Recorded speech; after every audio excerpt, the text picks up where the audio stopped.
Hey everyone, it's George with retailMetrix and Grocery Pulse. Just looking forward to another episode for our podcast, kind of talking about the evolution of grocery shopping, kind of the health spectrum.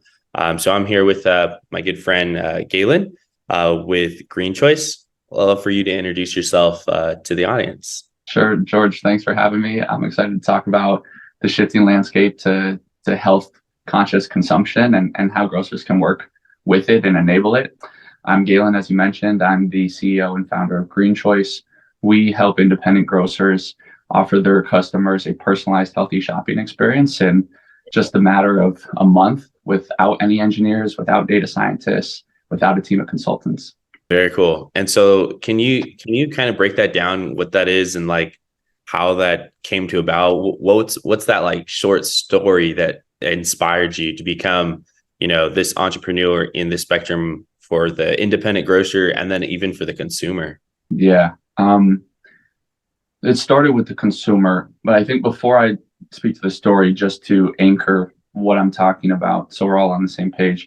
GreenChoice, we really work with derived product attributes, focusing specifically on health, wellness, and sustainability. And so we have assembled a large database of products that we have analyzed across 100 plus different regulatory compliant dietary, wellness, and values attributes, as well as health and sustainability ratings. And this information can be used to power really special personalized shopping experience for a customer, whether they're in store and online. Think online, I can filter by my preferences to say I'm vegan, I want high protein food that's minimally processed, and immediately see the products in your store that match. Think in store, I have a QR enabled shelf tag that I can scan to get instant access to information about this product and its health impacts, and even see a nutrition rating or a sustainability rating on the shelf or online that allows me to quickly compare options and make healthy swaps. So with that as the foundation, how do we get there? Why am I doing this? Is a fair question. For me, it started when I was a grad student in Greater Boston, grocery shopping for myself, really for the first time, and struggling to find products that met my dietary needs and values. I'm from Southern Vermont, in a fairly rural town. My mom was really ahead of her time in thinking about food as medicine. We had a naturopathic doctor, and my dad was an environmental science professor. He's pretty hardcore, into advocating for little choices matter, whether it's shutting off the lights, whether it's recycling, whether it's the purchases you make. So that's my foundation. And despite my mom being really conscious, we'd go to the co-op whenever we could. We'd go to the conventional store because the co-op was also expensive. And regardless of where we went, it was always a challenge for my mom to be able to shop for me and shop her values because I had multiple food allergies. And back then it was just as hard as it is now. If you're gluten-free now, you've got options, which is great. But if you got, other intolerances, it's really difficult to find products that match easily. And so, long story short, over a course of like 4 years, working with our naturopathic doctor, kind of took this experimental approach to eliminating and then reintroducing these allergens into my diet. And I was able to overcome a lot of those allergens. Whoa, it totally kind of shifted my relationship to food and thinking about food's role as medicine and how it interacts with our bodies. And so I wasn't, of course, thinking about grocery or any of what GreenChoice does at that time, but fast forward like a decade plus later, I'm a grad student in the city and pretty disconnected from where my food's coming from. I don't have the local co-op or CSA or farm down the road that I can source from. And I'm still thinking about the same things and trying to shop with my allergies and destined to read every ingredient list and trying to decipher claims to find what's healthy and trying to figure out how do I reduce my carbon footprint, but not just cut out meat because I know it's got to be more than just that I can do. And all those things, it's a freaking homework assignment for any shopper that cares about these things, right? Or needs to care about these things. So GreenChoice basically was born out of that, was to say, this is a big data problem that we can solve. And so we pulled together the experts, the nutrition scientists, the environmental scientists, the data scientists, and kind of got to work building this core IP that allows us to rapidly process a product's ingredient profile, nutrient profile, and more to understand all those attributes that I described earlier. Yeah, I think that's super awesome. I like when you're telling this story, it kind of reminds me of my family scenario. My mom was also one of the ones, like, she got into health, and it was actually because of like a family sickness, but it was always a struggle knowing what's behind the label. You don't really know like half the ingredients. They're created, some of them are artificial flavors and natural flavors. I think it could be, if it's 1%, it could be natural flavor, can be anything in an ingredient. And then just knowing what you're eating and how it affects the environment is such a interesting, simple thing that you should be able to do, but we don't always know what we're doing. I think it's really interesting because you're tapping into two spaces for the consumer, and then as the independent grocer, the retailer. I'm just curious, how do you, so as a retailer, there's the app, right? And can you kind of break down the app a little bit? And then on the grocer, what facilitates for the customer? So maybe those two components. I'm kind of curious, like if I've got to use the app actually already. I tested it out. It's actually really cool. I was really impressed. I remember talking to you about it and I was just like, oh, okay. And then now I downloaded it, was in the store. So I'm super excited. Like, and I think I'm also very a health conscious person, and I do care about my planet. But as a someone that doesn't use the app, could you kind of walk us through the grocery store when they download the app? Yeah, I'd love to. But you said something that I think it's worth us noting, right? You said that your mom got into health, and she was kind of the conduit for your family, right? She maybe the catalyst for your family engaging in it more. But it was triggered by some kind of health issues or chronic illness. So that story is becoming more and more common. So I think before we talk about GreenChoice and the ways it can work for the consumer and help the store, it's important we understand why it matters. We establish that baseline, right? Because it can't just be that you or I think it's important. There's a huge shift happening in this country, right? Yeah. More than half of adult Americans have a chronic illness. Over 70% are overweight. And we all know somebody that is dealing with one of these chronic illnesses that can't do the things they want to do, can't go the places they want to go, can't, be active or have the energy that they desire. Know somebody with, chronic inflammation or arthritis that just would love to go on that walk or that hike with you, but can't, right? Or is really stricken to a chair because of their obesity. And I think we all have those relationships, and more of us are starting to see that and ask ourselves, God, is that what I want for myself? And more of the people that are in those spots are saying, is this really how it has to be? Or a doctor's telling them you got to change. And so each one of these stories, it's all personal, but there's a common thread there. And there's a desire, a hunger that I think we're seeing to know what can we do? Yeah. And food is this beautifully preventative care that and medicine for our bodies. It can be. It can also be the exact opposite. And so more and more, I think consumers are starting to just slightly educated because they're seeing the problems, the implications of not being educated, and asking, what's in my food? Or starting to understand, gosh, a highly processed diet leads to chronic inflammation and obesity. Okay, how do I eat a less processed diet?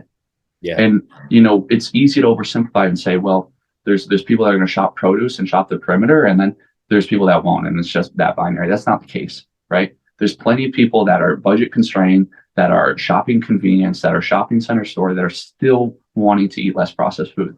They're still wanting to make more conscious decisions.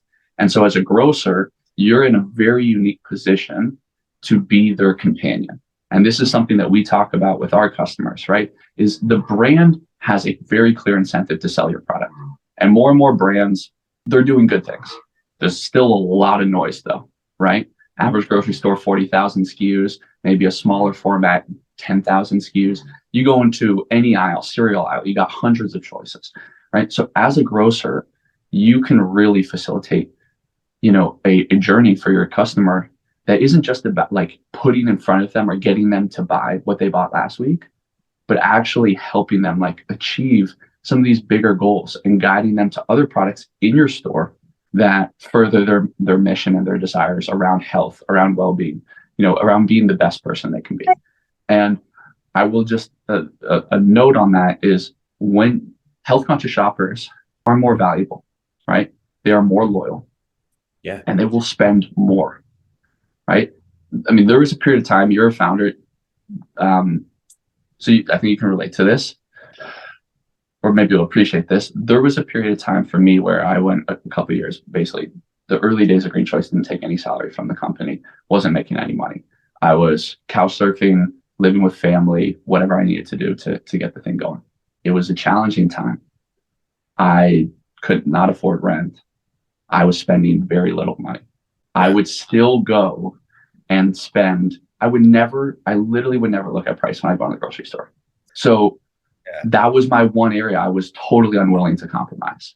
And I see this more and more with shoppers and especially younger shoppers, but really just educated shoppers. It crosses, it's not about a demographic, it's about a psychographic mentality, which is this is core to my well-being, to my existence in the world, to how I want to feel. And so I can compromise on a lot of things, but I'm not going to compromise on my diet. And if you're able to foster and educate your customers into that place of being, I think that's a very clear win for you as a grocer. Yeah. And that relationship with that consumer is so much more. You're really uplifting your community. You're bringing, health to their lives. And that's so beautiful that, not a lot of people can do. And I kind of just wanted to throw in a little bit. So my family as grocers, we had the first all organic grocery store in Southern California. And so that awesome. was one of the biggest things that influenced my life, where it's like, I go into a grocery store and I very similar to Glenn, I don't look at the price tags.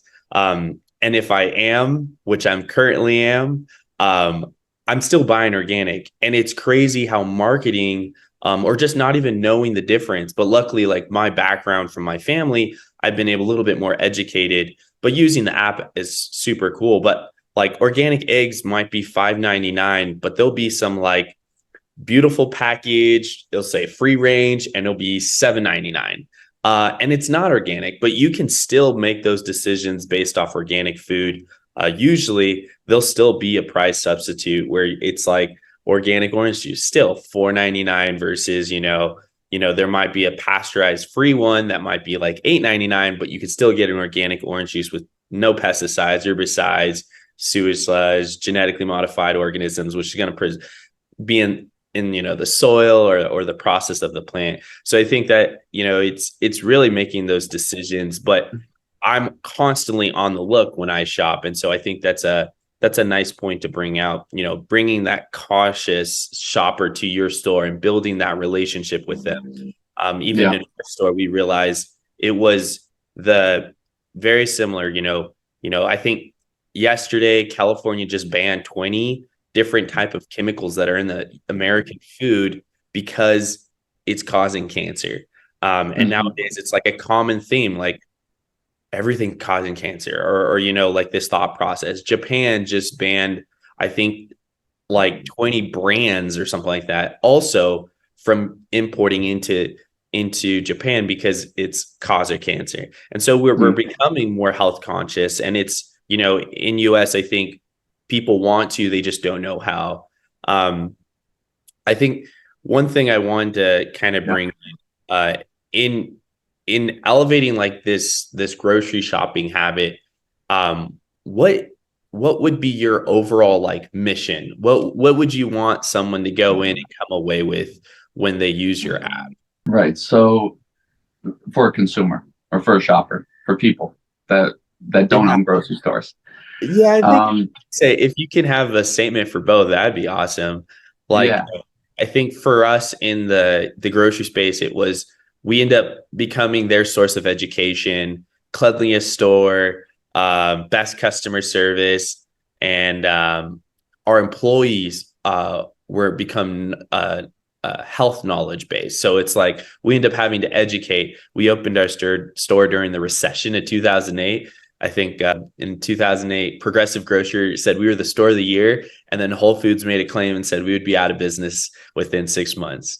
Luckily, we're still here, but our whole community is so much healthier, and even the nearby stores started bringing in organic. But what was kind of like your footprint for the consumer, and then you hope even the grocer? Is it just so that they become healthier, or? Yeah. Okay. So for the consumer, right?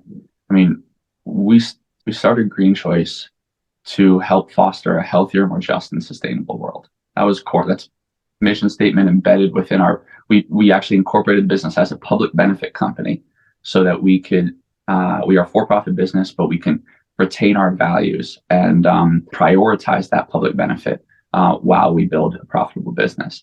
So when it comes to the consumer, I probably got a little over my skis when I said I didn't look at price during that period of time, those couple of years. I did. I would look at price, but I would frequently buy the products that I felt were healthier, and I would use GreenChoice to do that. I wasn't in there alone. Making healthy decisions or making a shift to a healthy diet can be complex, but making healthy swaps can be very simple, right? And when you're able to see, okay, here's two, I don't know, making something with beans, and here's like two refried beans, and one's got a green score of an 87 and the other's got a green score of a 73. What's this difference about? And you can see that the price is a difference of a couple cents. Like as a shopper, to be able to see that and then make a more informed decision is really empowering. And so I had GreenChoice with me during that time. So when it comes to the goal, right, for the consumer, it's that it becomes really easy to make healthy choices and shop your diets or needs and values, and fundamentally vote with your dollars for your well-being and for the planet's well-being, because we have tremendous power as consumers to shift supply. Brands and the way capitalism works, they respond to our demand. And so, yes, the brands have huge footprints and can feel very corporate and disconnected from us. But, when it comes down to it, they are actively listening and watching these trends and looking for where consumers are investing their energy and what they're avoiding as well. And so it goes both ways. So really about helping the consumer find healthier options, not have to sacrifice their budget doing it, right? Because that's not always the case. That narrative is wrong. Yes, organic comes at a premium, and that's been the case, but that premium's come down. When you go outside of that attribute of organic, there's so much power you have to play with as a consumer, even when you decide to purchase organic when you don't, right? Sometimes it matters more. Sometimes there's more pesticide and herbicide residues on the product than others. So making that really, it can be very complicated. It doesn't need to be. And so GreenChoice is here to make that simple for a shopper so they can make the choices they want to make. The second piece for the retailer is to help them be that companion, as I said earlier, right? So that they get to be the trusted kind of shepherd or companion to the consumer's journey and educate them, but ultimately win in the process. I don't think we're long past the days where like doing good is like in juxtaposition with profitability, right? And that's because consumers are making this shift. So now as the retailer, you've got an opportunity to enable them to do that. And as we already talked about, build a more loyal and a higher value customer base. So that's kind of our goals. And I think fast forward 10 years, you've got highly educated shoppers who have access to the foods that are good for them, that are good for the planet. And that's the majority of what's on the shelf. I had a little funny anecdote. I was having a conversation with independent grocer working about 5 stores. They're conventional with a pretty significant like natural and specialty mix. And they kind of were playing this thing out in their mind where they're like, okay, so let's say our shoppers start to make shifts more and more to kind of our natural selection. And So we then start supplying more of that on the shelf and less of our conventional. And then if that happens, maybe our product mix ends up looking more like a Whole Foods or a Sprouts and, less conventional. And now we're competing with them. And they said it like it was a bad thing. And I was like, let's spin this story another way, right? Okay, you're competing right now with conventional, right? You're going to be competing with somebody. This is what capitalism is. But what I just heard you say is that you continue to evolve to serve your customers' needs and demands and build greater connection with them by better serving them in the process. I think that's pretty incredible. Yeah, no, that's awesome. I like that little like awe moments, like, oh snap, like, right. And honestly, you're just making the consumer healthier and you're being that source providing that food. And I think that is one unique thing to be able to do for your community. Indeed. I think we're kind of coming up on time, but is there anything last moment thoughts that you wanted to mention or anything? Or you good? I think I should just say that when it comes to us, the one question you asked me earlier was like, what does this app actually look like? And I'm not going to go into the details of that now, but what I will say is we started with the consumer problem because that was what I was frustrated with. We built an app that has grown to over 100,000 monthly users, where shoppers could set in their preferences, scan a product, see if it matches those preferences, see a health and climate rating of that product, and see healthier options available to them in the store. And then we pivoted the business to really focus on taking that experience and making it accessible to an independent grocer so that they can provide this information to their shopper. And so now no app is needed. It can be embedded within the Grocers app. It could be QR enabled, so a shopper never needs to download an app. It could be integrated directly into your e-commerce platform, right? But the key is having it meeting the grocer where they're at and meeting the shopper where they're at. Kroger has opt-up nutrition ratings. Ahold Delhaize has guiding stars. But building your own system, your own food as medicine platform, your own rating system is extremely time consuming, expensive, and it requires constant maintenance. Those companies are huge. They have large teams dedicated to this. As the independent grocer, whether you're one store or 100 stores, maybe you've got one dietitian if you're lucky, maybe a couple, right? You just don't have those resources. We're your third-party partner in enabling that kind of experience for shoppers and making sure that you don't get beat out by these large guys that have resources that you don't have. So I just leave it at that. Awesome. Yeah, no, that's super important to mention. I think it's always teaming up with those key partners and then always thinking, what's out there that can make my consumer more loyal to my company, but also, supporting them in a positive way. And it kind of does a full circle, even with, whatever the retailer is, from whether it's health or even conventional food space. Yeah. There's still different options when it comes to any brand. So I 100%. wanted to Yeah. So thanks for joining us. This is kind of like a very insightful journey of empowering, not just a healthier consumer, but also a retailer being healthier. If you would like more information, they could visit, greenchoice.com, I believe. And greenchoice.co. Greenchoice.co. Conversation for another day. Yeah, and have another conversation for another day. And with Grocery Pulse, we have our podcast 1 to 2 episodes a month. So just stay on the look, and we're hoping to bring you just insightful industry leaders or just other grocers, which will be the next one will be a grocer. So we're super excited about that. Thank you guys. And thank you, Glenn. I will catch you in next month. Thanks, George.